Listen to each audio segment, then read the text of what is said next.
नमस्कार दोस्तों। आपने वो कहावत तो सुनी होगी कि आ बैल मुझे मार और जिसकी लाठी उसी की भैंस। इसी को सार्थक करते हुए यूरोपियन यूनियन ने एक नए सैंक्शंस लागू किए हैं न्यारा एनर्जी के ऊपर। बेसिकली न्यूज़ ये है कि they have Nayara energy first Indian refinery to be hit by anti Russian sanctions. So इसमें हुआ क्या है, इसमें हुआ ये है कि यूरोपियन यूनियन ने 18 सैंक्शन पैकेज लेकर आया है ऑन जुलाई 18 2025। इसमें बेसिकली इन्होंने उन इंटिटीज़ को टारगेट किया है जो कि रशियन क्रूड ऑयल को रिफाइन करते हैं और उसका एक्सपोर्ट करते हैं।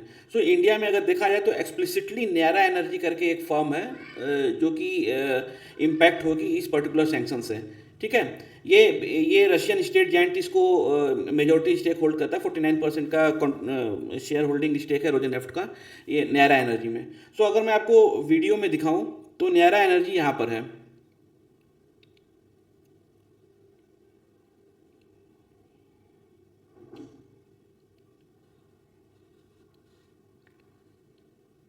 ठीक है। तो हम जरा न्यारा एनर्जी का बैकग्राउंड देखते हैं। न्यारा एनर्जी जिसको पहले एसआर ऑयल के नाम से भी जानते थे, आप सभी ने सुना होगा एसआर ऑयल का नाम। एसआर ऑयल के नाम से जाना जाता था इसको। बेसिकली वादीनार गुजरात में है। इसकी annual capacity 20 million metric tonne per year की कैपेसिटी है क्रूड ऑयल रिफाइन करने की। और इंडिया में अगर देखा जाए तो इसके 6500 फ्यूल रिटेल आउटलेट हैं क्रॉस इंडिया, मतलब हर जगह पे आपको मिलेंगे।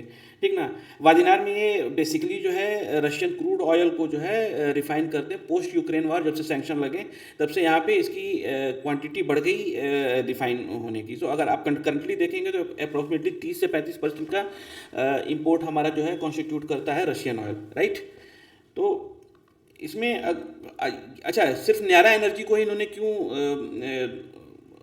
टारगेट किया, न्यारा एनर्जी क्यों इम्पैक्ट होगा इसमें? क्योंकि न्यारा एनर्जी क्या है, न्यारा एनर्जी में 49% जो स्टेक है वो रोजनेफ्ट का है। ठीक ना। तो बेसिकली रशियन एंटिटी का कंट्रोल यहाँ पे ज़्यादा है और यूरोपियन यूनियन चाहता है कि रशियन एंटिटी रशिया के जो भी फर्म्स हैं उनके ऊपर सैंक्शन लगा सके, उनको कंट्रोल कर सके, उनकी फंडिंग रोक सके। दूसरा, न्यारा एनर्जी का जो मेजर बिजनेस है वो बेसिकली आप देखेंगे तो 20 million metric tonne per year का है। तो ये approximately 4 lakh barrel per day का जो है एक्सपोर्ट करता है यूरोप को। तो it is heavily dependent on export. ठीक है। तो अगर मान लीजिए आप सैंक्शंस लगाते हैं तो इसका एक्सपोर्ट पे भी डिपेंड होगा। आगे हम चल के इनको नंबर में भी समझेंगे कि नंबर से किस तरह से इम्पैक्ट हो रहा है। दूसरा, सैडो फ्लीट के थ्रू क्रूड ऑयल जो है इंडिया के अंदर मंगाता है न्यारा एनर्जी। ठीक है। तो यूरोपियन यूनियन का जो सैंक्शन है उसके अंदर में 105 सैडो फ्लीट के ऊपर भी इन्होंने सैंक्शन लगा। सैडो फ्लीट बेसिकली क्या है, सपोज रशिया के अंदर मटेरियल लोड हो रहा है, क्रूड ऑयल लोड हो रहा है और ट्रांसपोर्ट हो रहा है, बट ये सोर्स इसका रशियन क्रूड ऑयल नहीं दिखाते हैं, दूसरी जगह दिखाते हैं। तो ये बेसिकली सैडो फ्लीट कहलाते हैं। तो सैडो फ्लीट के थ्रू जो है क्रूड ऑयल इंपोर्ट होता है न्यारा एनर्जी में। ठीक है। नंबर वाइज अगर हम देखें तो न्यारा एनर्जी बेसिकली जो है अगर आप देखेंगे तो 2 से 3 बिलियन डॉलर का बिजनेस करता है यूरोप से एक्सपोर्ट के फॉर्म में। और इंडियन एक्सपोर्ट का 8.9 बिलियन पर ईयर है जो कि एक्सपोर्ट के थ्रू होता है। उसमें से 2 से 3 बिलियन डॉलर पर ईयर का एक्सपोर्ट जो है न्यारा एनर्जी करता है फ्यूल के फॉर्म में यूरोप को। तो आप यहाँ पे हिपोक्रेसी देख सकते हैं कि यूरोप सैंक्शंस तो लगाएगा लेकिन वो घुमाकर दूसरे रास्ते से from other way round use करके they will use fuel also. ठीक है। तो यहाँ पे हिपोक्रेसी साफ दिखाई देती है। एक्सपोर्ट इसमें इम्पैक्ट कैसे होगा नया? तो अगर मान लीजिए आपने सीधे ये बोल दिया कि जो भी रशियन ऑयल रिफाइन करके हमको एक्सपोर्ट होता है या हमारे पास आता है हम उसको बैन करेंगे, तो वहाँ पे न्यारा एनर्जी का मैक्सिमम स्टेक तो एक्सपोर्ट के थ्रू ही है। तो वहाँ पे ये बैन हो गया, उनका लिमिटेशन, एक्सपोर्ट में लिमिटेशन लग गया। ठीक है। तो अब न्यारा एनर्जी क्या है, petroleum product crude oil refine करके यूरोपियन कंट्रीज को नहीं दे पाएगी। ठीक है। दूसरा क्या है, पोटेंशियल लॉस है कस्टमर का। जितने भी यूरोप में बैंकिंग और इंश्योरेंस नेटवर्क है जिसको यूज करके मटेरियल है। अब बैंकिंग और कैसे होता है, बैंकिंग जो पेमेंट रिलीज करते हैं, इंश्योरेंस आपका मटेरियल जा रहा है तो रास्ते में अगर कुछ नुकसान हो गया तो उसकी इंश्योरेंस के लिए वहाँ पे फर्म्स के साथ इंश्योरेंस होता है। तो basically they will not allow any insurance. तो वहाँ पे रिस्क बढ़ गया और बैंकिंग से आपके पेमेंट क्लियर नहीं होंगे तो ऑपरेशनल फ्रिक्शन बढ़ गया वहाँ पे। कॉम्प्लायंस इसकी वजह से क्या हुआ, कॉम्प्लायंस कॉस्ट बढ़ गया। ठीक है। दूसरा रोजेनॉट का बेसिकली डाइवेस्टमेंट का प्लान था, मतलब कि जैसे यहाँ पे 49% का स्टेक है इंडिया के अंदर, तो ये डाइवेस्ट करने की बात थी कि they will divest here and they will exit this company. इसमें बेसिकली रिलायंस कुछ स्टेक खरीदेगा, ऐसे करके डिसइन्वेस्टमेंट का प्लान था। वो प्लान के ऊपर जो है बहुत बड़ा इंपैक्ट आएगा, क्योंकि कोई भी कंपनी, सपोज आपका मेजर चंक जो है एक्सपोर्ट क्रूड, रशियन क्रूड का है, उसके ऊपर ही बैन लग गया, तो who will want to invest जहाँ पे मान लीजिए आप बिजनेस ही ना कर पाएँ, राइट। तो डिसइन्वेस्टमेंट का प्लान भी जो है इम्पैक्ट होगा नियारा के ऊपर। तो बेसिकली क्या होगा, एक्सपोर्ट का लिमिटेशन हो गया, ऑपरेशनल फिक्शन हो गया, और डिसइन्वेस्टमेंट का प्लान भी जो है खटाई में आ गया। उसी तरह से जो रिफाइनरी मार्जिन है, अगर मान लीजिए आप रिफाइनरी मार्जिन देखेंगे रिलायंस इंडस्ट्री का, वो भी अगर आप रशियन ऑयल नहीं कर पाते हैं, आप कहीं और से परचेस करते हैं, तो रशियन क्रूड ऑयल क्या है, आपको डिस्काउंटेड प्राइस में मिलते हैं, कम रेट में मिलते हैं, डिस्काउंटेड प्राइस में मिलते हैं, तो आपका जो रिफाइनरी मार्जिन बढ़ जाता है। मैंने इसको तो अपने दूसरे वीडियोज़ में भी एक्सप्लेन किया हुआ है। तो यहाँ पे क्या है, रिफाइनरी मार्जिन जो है बहुत ही ज़्यादा इंपैक्ट हो जाएगा। बाकी मैंने आपको बताया है कि किस तरह से यूरोप नियारा एनर्जी का जो एक्सपोर्ट है 2 से 3 बिलियन डॉलर का है, fuel export per year European union को, राइट। अब इंडिया का इसमें ऑफिशियल स्टांस क्या है, इंडिया क्या बोल रहा है? इंडिया ने बेसिकली साफ साफ बोला है कि भाई ये यूनिलेटरल सैंक्शंस हैं, और इंडिया बेसिकली यूनिलेटरल सैंक्शंस को मानता भी नहीं है।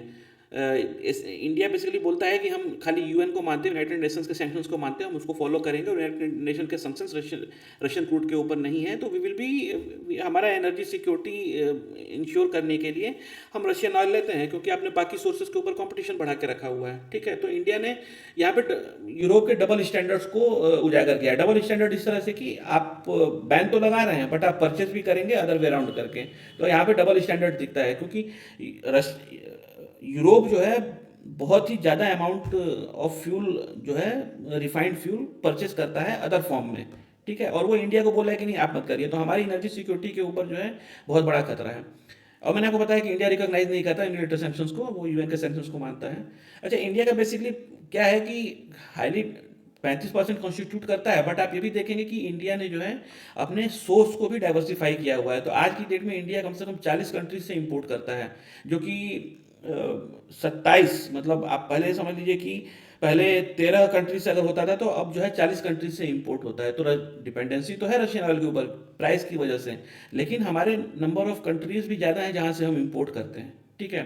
दूसरा, हमारे जो पब्लिक रिफाइनरीज है, जैसे कि आईओसी हो गया, बीपीसीएल हो गया, एचपीसीएल हो गया, ये इंसुलेटेड है, क्योंकि इनका बेसिकली कस्टमर बेस जो है इंडिया में है। तो अगर रशियन ऑयल इंपोर्ट होता है, यहाँ पे रिफाइन होता है, तो हमारा मार्केट तो नहीं इम्पैक्ट होगा, हमारे मार्केट में जो प्राइसेस हैं वो इम्पैक्ट नहीं होंगे, हम अपनी एनर्जी सिक्योरिटी कर सकते हैं, लेकिन हम हमारे जो पब्लिक इंटरप्राइजेज हैं वो सेफ रहेंगी, उनके ऊपर कोई इम्पैक्ट इसलिए नहीं आएगा क्योंकि उनका मेजर सोर्स ऑफ इनकम जो है, मेजर सोर्स ऑफ कस्टमर जो है, दे आर बेसिकली डोमेस्टिक, ठीक है। दूसरा, ग्लोबल ट्रेड भी शिफ्ट हो जाएगा अपना जो है, हम फिर इंडिया क्या करेगा, इंडिया जो है they will start redirecting fuel to Africa, Asia, other Asian countries, China, इन सब कंट्रीज़ को जो है एक्सपोर्ट करना चालू कर देगा, ठीक है। तो इंडिया का स्टांस इस तरह से वेरी कर सकता है।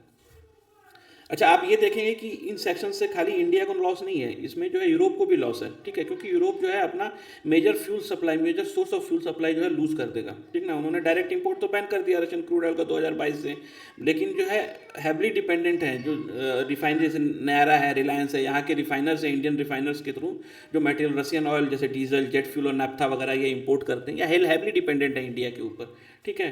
तो अगर हम प्राइस वाइज देखेंगे क्या इम्पैक्ट आएगा, तो डीजल इंपोर्ट जो यूरोपियन यूनियन को होता है वो 3,60,000 बैरल पर डे का जो 2023 का है, उसमें कम से कम 40 से 50 डिग्री का 40 से 50% का फॉल आएगा, राइट।